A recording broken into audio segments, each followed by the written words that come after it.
It's hard to believe that we're here today to celebrate the B'nai Mitzvah of Yoni, Yehuda, and Aaron. It seems like only yesterday that Mark and I were in the delivery room trying to reach our families to share our little secret. It's twins. So shortly thereafter, Abba's dream came true, and we heard the news that Aaron was born. Yoni and Yehuda, you know that I believe the best gift I could ever give you is your twin brother. But Aaron, I hope you feel the same way. I hope you will always cherish having cousins your very same age. My bracha to all of you boys is that you should be able to share your next bar mitzvah, your second bar mitzvah, and Mir Hashem at the age of 83 together as well. In this week's Parsha, Parshas Mishpatim, we are presented with a guidebook of laws. It begs the question, why does Judaism have so many laws? We are God's representatives on earth. We have to strive to be perfect because we have to be sanctifying Hashem's name every day in every way throughout the world. Perfection is achieved only through perfect detail. For example, the difference between a kosher etrog and an unacceptable etrog can be just one dot. But the one dot makes such a huge difference. We live in a world where people pay very careful attention to detail in mundane instances, but are far more careless when it comes to things that are very meaningful and that truly matter. For example, people are careful to add every single character of a URL address because if the address is missing just one dot, one ampersand, or one backslash, the correct website will not load. Precision is needed to get to the desired location or to bake a cake, and that's why I don't bake. Unfortunately, too many times we do not see the same level of care and attention provided when we do mitzvos, and that happens amongst many people. Another example can be seen in England. Perhaps one day you'll extend our travels outside of the United States and you'll go to Great Britain. Well, at Buckingham Palace, all the guards are absolutely perfectly dressed. Every button is done exactly. Every piece of the uniform is perfectly ironed. And each guard's helmet is perfectly fitted to his head. Essentially, everything about the guard's appearance is perfect. And his actions have to be perfect too. Why? Because they are guarding the Queen. They are representing the Queen. Every minute of every day, you represent Hashem and Am Yisrael. And I'm so proud of every time that I see you play with your kippah on your head, your tzitzis and your payas flying. Some payas fly more than others. Or as we walk through the continental United States and you dress like a firm Jew without hesitation wherever we are. Or as we eat and bench on our travels in the most crazy places. Even at a young age, you recognize that you always represent Hashem. A girl once asked a rabbi why covering, this amount of arm is acceptable and that amount of arm, even 1 inch less is forbidden. He answered with the following comparison. Airplanes are amazing flying machines, only possible because every screw is fastened correctly, but every part, and because every part on each wing is shaped at the perfect angle. Every wire is completely correct, and so on and so forth. If just one tiny thing is out of place, the whole plane would crash and cause a serious accident. You even saw a documentary on the ring that caused the space shuttle to explode in midair on takeoff. These details make such a huge physical difference. If the smallest physical, mundane items make a big difference, how more so do we need to be careful and pay attention to our details? As you enter this new stage of life, boys, I hope that you always continue to grow physically, emotionally, and spiritually. As you mature, please heed the detailed lives of those that came before you. May you have the disposition to be a trusted friend to others that may be very different from you, as your great-grandfather Bernard Fliegelman was with the Kapitschnitzer Rebbe, and the determination of your elder Zeta, Stanley Billauer, who was the first one to shul, even on Shabbos, despite having had to walk throughout his adult life with a prosthesis. May you have the peaceful ways of Sabaraba, who just missed this milestone in your lives. By a few weeks, and the bright and positive outlook that Sabaraba always has. I continue to learn from her each day and hope that you do the same. May you learn from your aunts and uncles who open their homes and hearts, and many times their wallets to you as well. Each understand the importance of family and went through a lot to join us here today and to join us in Israel. I hope you will always appreciate their presence as Abba and I do. I wish you the gift of love and the blessing to see the fruits of your hard work the way your grandparents have. You have very special gifts in your grandparents. Together, Bubby and Saba have raised this wonderful family and continue to care for their own parents on a daily basis. Hint, hint, boys. It may not always be easy when spread across the country, but their priorities are always to put family first, front and center where it belongs. May you continue to learn from Bubby in Maryland. Yes, that's what they call you, Bubby in Maryland. And from Zadie, alav shalom. Their home, and Bubby's home now, is always open to you and to the rest of the world, except for during high school, Yehuda. She continues her acts of giving to the shul, the mikvah, and the kashrus community with tenacity. More importantly, you should learn from their steadfast nature exhibited by her and my father, Abba alav shalom, who raised a frum family despite the odds put against them. Zadie, throughout his life, tried to make the best of every situation, even in his final days. While I'm happy he did not suffer and hence could not be here today, I know he's smiling up above. Not half bad, turkeys. Acharon Chaviv. Mark, you're my best friend and compass. You keep me on track and remind me daily why I'm here.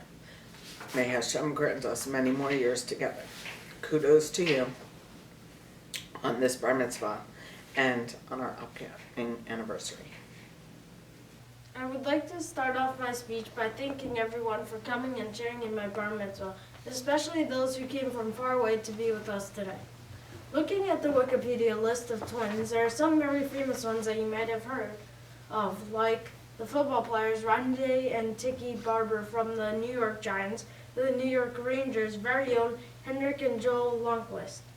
Bet you did not know that Hank was a twin. In science, Mark and Scott Kelly were the only twins ever in space. Now for the truly famous twins, Yehuda and myself. For us, the possibilities are endless. Obviously, I will be successful, but as a twin team, what will we be like? The Parsha deals with mitzvos ben Adam lechaveru, helping another Jew. The rabbis teach us that Karov Kodem, your family comes first. So the Torah in Parshas Mishpatim tells us that if someone has a donkey that is weighed down, you have to help him. So if Yehuda was weighed down with packages, would I help him? Absolutely. Well, after making fun of him first, obviously. The mitzvah of helping a family member, especially a twin, is not an easy mitzvah. For instance, pay attention, Yehuda. I'm only going to say this once. It is true that you may be a better basketball player than me, but let's face it, I am the one who points out all of your flaws so you can fix them. And who is the one to make sure your ego is in check when you hit a good shot? A twin is vital for development and growth. It is not only Yehuda that I get the zechus to help correct. Hashem blessed me with 2 other brothers that I can help correct imperfections.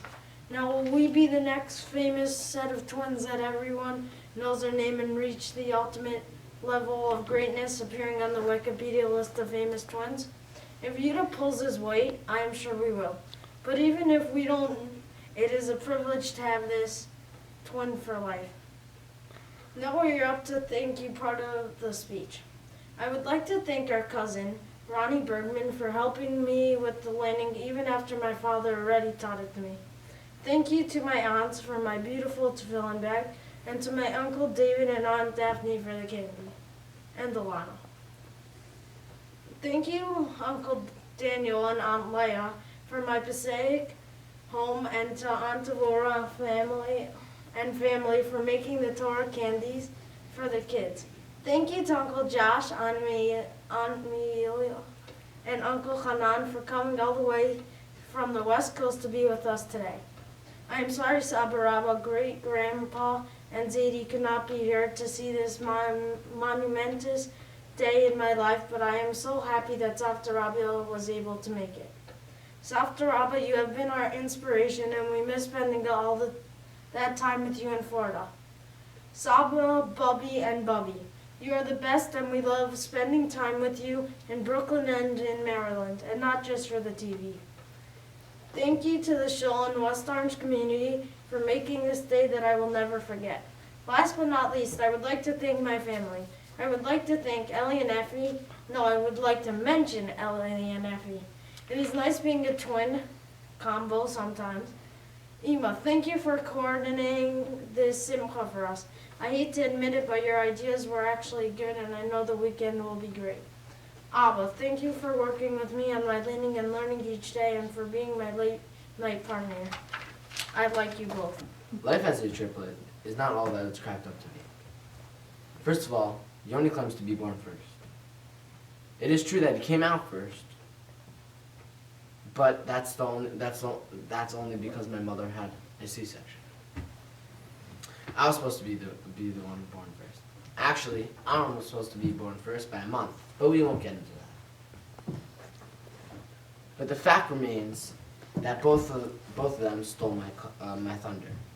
Yet Yoni and Aaron, if I had to choose two people to steal my thunder, it would be you two. Not. No, really. You guys are pretty good brother cousins. Now we will take a quick break for the serious Devar Torah part. Quick, and then we will get back to making fun of my brother's part. As Yoni said in this week's Parsha Mishpatim, contains Mishros ben Adam lechavero, but what he left out, typical, is that it also has ben Adam lemako, part 2. Yoni, do I have to teach you everything? The ben Adam lechavero relates to mitzvahs between me and other people, like how I treat slaves. El and Effie, just say. And the ben Adam lemakom relates to me and Hashem.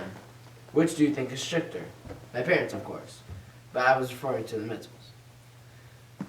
The Meshech Chachma contracts this with the fact that over history, Bnei Yisrael have gotten into more trouble by transgressing the Ben Adam Lechavero sins than the Ben Adam Lemakom ones. Bet you didn't see that one coming. For example, the first Beis HaMikdash was destroyed because of the sins Ben Adam Lemakom variety, and its exile lasted for 70 years. But the destruction of the second Beis HaMikdash was caused by Ben Adam Lechavero sins, and we are still in exile because of this today.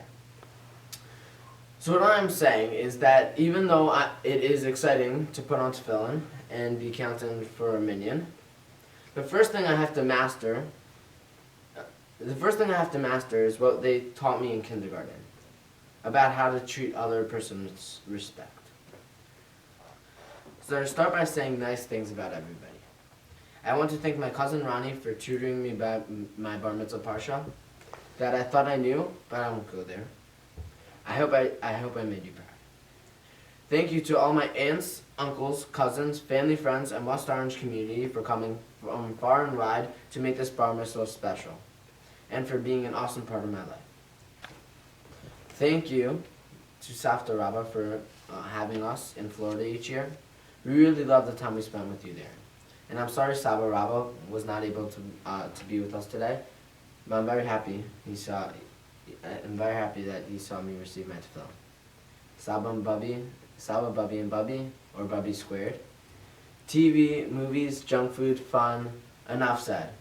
I love you, and going to your house on vacation. I especially love when we come ourselves, if you know what I mean. Bubby, well, I wish Zadie were here today. His dream did come true. His triplets had their bar mitzvah, and he has the best seat in the house, next to Uncle Benny, Elder Bubbly, and Zeta, and your other great-grandparents. Yoni, thank you for letting me pick the bed, and you know everything else. Ellie and Effie, you guys got a lot to learn, but at least you have me and Yoni to pave the way for you.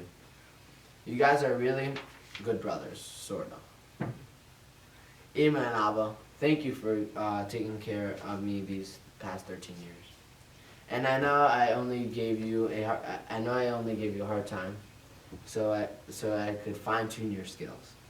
Thank you for taking me on great trips and planning this bar mitzvah, especially the hanachos tefillin in Israel. I'll remember it forever. Thank you.